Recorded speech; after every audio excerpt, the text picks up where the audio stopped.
Bismillahirrahmanirrahim. Assalamualaikum warahmatullahi wabarakatuh. Alhamdulillah. Alhamdulillahirrahmanirrahim. Wabihi nasta'in wa la umuri wa dini. Salatu wassalamu ala asrafil anbiya'i wal mursalin. Ya. Baik teman-teman, saya akan menjelaskan tentang surah Al-Falaq ya, teman-teman. Ini menyangkut UTS ya. UTS tafsir. Saya mengambil surah Al-Falaq yang dikemukai oleh Quraisy Shihab ya. Jadi ini maaf ya kalau suaranya agak sedikit hujan gitu. Jadi Pak Quraisy ini adalah seorang pakar tafsir Al-Quran Indonesia yang telah banyak menulis buku ya, yang memberikan pengajaran yang luas diakses semua masyarakat luas. Dan salah satu karyanya yang paling pentingnya adalah tafsir Al-Misbah, yaitu 15 jilid yang berwarna biru dengan pendekatan kontemporer. Nah, gaya pemikiran Quraisy Shihab ini dia lebih menekankan kepada kontekstual, kira-kira Al-Quran relevan atau tidak gitu. Jadi beliau menganjurkan dengan bagaimana memahami ayat Al-Quran berdasarkan konteks masa kini. Seiring berjalan waktu seperti kayak kondisi sosial, budaya, dan bahasa sekarang gitu. Lalu kita langsung masuk saja kepada surah Al-Falaq ya.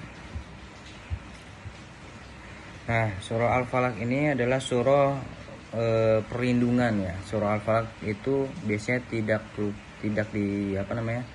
tidak lupa dengan surah An-Nas ya. Biasanya kalau semisal tidur sering baca surah Al-Falaq dan surah An-Nas ya, surah perlindungan ya. Biasanya kalau di juz amma itu Al-Muwazzatain, jadi dua surah yang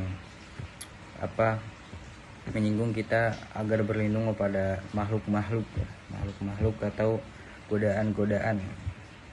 Nah, di sini dari surah Al-Falaq beliau menegaskan bahwa kata qul a'udzu birabbil falaq itu kalau dalam terjemahan Al-Quran itu aku berlindung kepada Tuhan yang menguasai waktu subuh.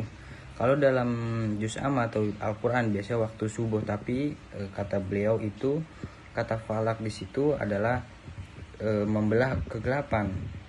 Bukan berarti membelah gelap tuh dibelah gitu, tapi beliau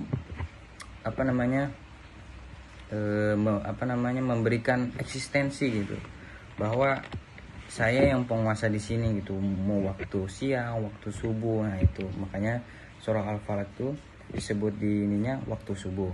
Nah lalu Allah itu kata birobbi, Allah memperkenalkan diri sebagai Rob Al-Falaq gitu, yaitu Tuhan yang mampu mengubah keadaan yang gelap menjadi terang gitu. Jadi Allah itu mampu menghilangkan segala bentuk kegelapan hidup seperti musibah, gangguan, kejahatan, sihir, iri hati, dan lain-lain. Dan kata kul, katakanlah, ucapkanlah, menunjukkan bahwa perlindungan ini bukan hanya untuk Nabi tetapi umat semuanya itu harus menirunya gitu. Nah itu ayat yang pertama ya. Lalu kata min syarri ma khalaq, kata ayat yang kedua ya, dari kejahatan makhluk yang Dia ciptakan. Bukan berarti Allah itu memberikan Allah tidak mungkin tidak pasti ada alasannya di balik makhluk itu gitu. Jadi ini artinya itu ada permohonan perlindungan paling umum, mencakup seluruh jenis makhluk dan segala potensi kejahatannya. Kayak seperti manusia, jin, hewan, terus atau virus, bencana alam, bahkan sampai sifat buruk dalam diri sendiri kayak hasad ya. Nah, Quraisy Shihab itu menekankan bahwa Islam itu tidak menganggap kejahatan sesuatu yang independen. Akan tetapi semua tetap ciptaan Allah, tetapi Allah memberi manusia pilihan dan ujian. Nah, lalu ayat yang ketiga, wa min syarri ghasiqin idza waqab, yaitu dan dari kejahatan malam apabila telah gelap gulita. Nah, kata beliau, kata ghasiq berarti kegelapan yang pekat atau malam yang mencekam, teman-teman. Jadi ini sering berkaitan dengan kejahatan yang dilakukan sembunyi-sembunyi di malam hari semisal. terus ketakutan di malam hari atau kecemasan manusia bertambah saat gelap gitu. Terus ada gangguan jin, hewan berbahaya atau yang lain sebagainya. Nah, tafsir menegaskan bahwa ini bukan berarti malam itu jahat, tapi ada potensi bahaya yang muncul bersamanya di malam tersebut gitu. Lalu ayat yang keempat, min syarri nafatsati fil uqad. Nah, dari kejahatan para peniup pada buhul-buhul ikatan.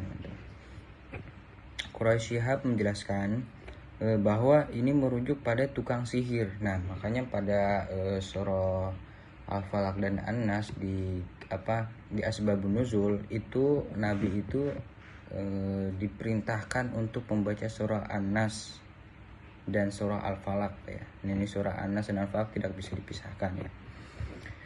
Untuk buhul-buhul ikatan gitu ya. Yang namanya tidur gitu. Jadi ketika ini kadang Nabi pada saat itu disihir gitu, dan Allah memerintahkan suruh baca surah ini. Tukang sihir yang melakukan ritual tiupan pada simpul tali, suatu tradisi sihir Arab zaman dahulu.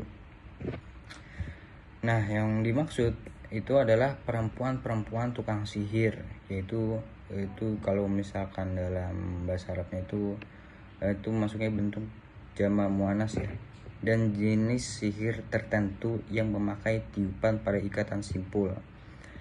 Prinsip tentang tafsir Quraisy Shihab itu, sihir itu ada, namun tidak lebih kuat dari kehendak Allah gitu. Dan yang paling berbahaya bukan sihirnya saja, tapi ketakutan orang yang mempercayainya bahwa sihir itu benar atau benar tidak, atau buruk gitu. Jadi orang beranggapan pasti sihir itu buruk gitu, tentang ada setan-setan yang membelenggu ya, kan kalau kata di sini kan buhul-buhul, sama halnya dengan membelenggu. Lalu ada ayat yang terakhir ya, wa min syarri hasidin idza hasad.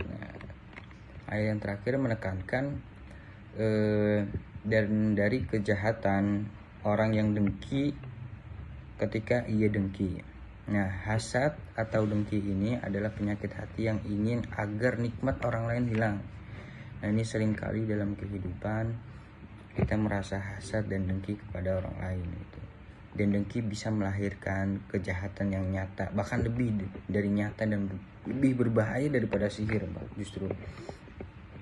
Karena dia muncul dari kebatinan, kedengkian dalam hati yang melahirkan tindakan. Jadi doa ini bukan hanya perlindungan dari orang-orang yang iri, akan tetapi juga perlindungan semuanya teman-teman, agar kita tidak menjadi pendengki gitu. Nah, mungkin itu saja yang bisa saya dapat sampaikan.